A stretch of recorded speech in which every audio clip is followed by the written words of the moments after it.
C'est une étape décisive de franchie vers la refondation de l'économie de la République démocratique du Congo par l'amélioration du climat des affaires et la création d'emplois des jeunes. À l'invitation personnelle du chef de l'État à la réunion de haut niveau de ce jeudi 20 mars 2025, les opérateurs économiques privés et publics ont échangé sur l'élaboration du plan stratégique climat des affaires pour la transformation structurelle de l'économie. Comment repenser l'environnement des affaires et bâtir une économie qui libère l'initiative privée, l'une des préoccupations soulevées par le chef de l'État après la présentation des résultats du baromètre national en juin 2023. L'indépendance politique ne saurait être complète sans une souveraineté économique forte. Depuis le premier jour où vous m'avez confié la magistrature suprême, ma vision a été claire.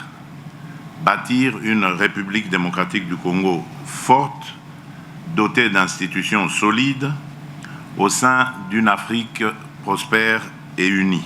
J'ai engagé l'ensemble des forces vives de la nation, acteurs politiques, économiques et membres de la société civile, dans cette dynamique de transformation.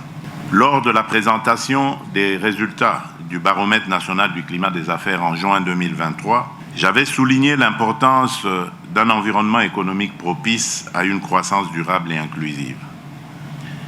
Les résultats de cette enquête, bien qu'ils révèlent certaines faiblesses persistantes, témoignent aussi d'une avancée.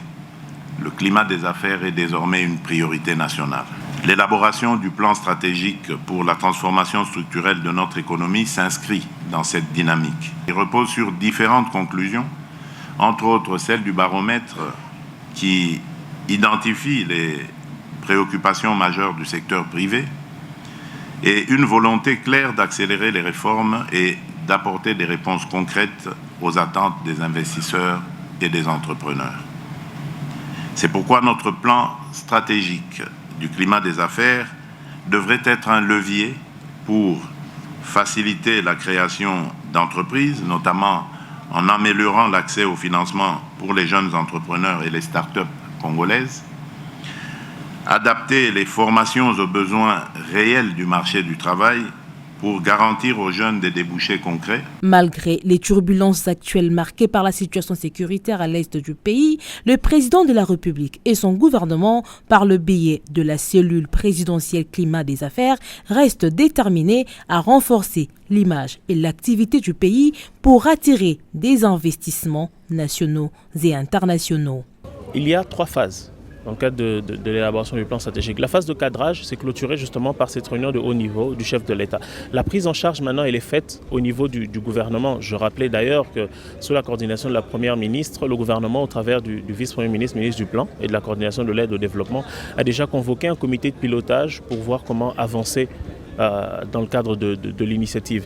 Et pour répondre aux problématiques présentes, et aussi coordonner l'élaboration du plan stratégique qui va s'étaler dans le cadre de plusieurs activités, ainsi que y compris des ateliers sectoriels. La Première ministre l'a dit, elle va non seulement envoyer des assignations pour les situations présentes, parce qu'il y a déjà certaines problématiques pour lesquelles des solutions ont été identifiées dans le cadre de la feuille de route climat des affaires, mais également elle a annoncé sa volonté de poursuivre cet élan donné par le chef de l'État en convoquant la semaine prochaine une session de travail avec le secteur privé. Peut-être que ça sera un comité de conjoncture élargi. Le plan stratégique climat des affaires permettra entre autres la réforme du système fiscal et administratif de la RDC pour alléger les charges pesant sur les petites et moyennes entreprises et stimuler l'industrie locale en exploitant les ressources de manière intelligente et durable.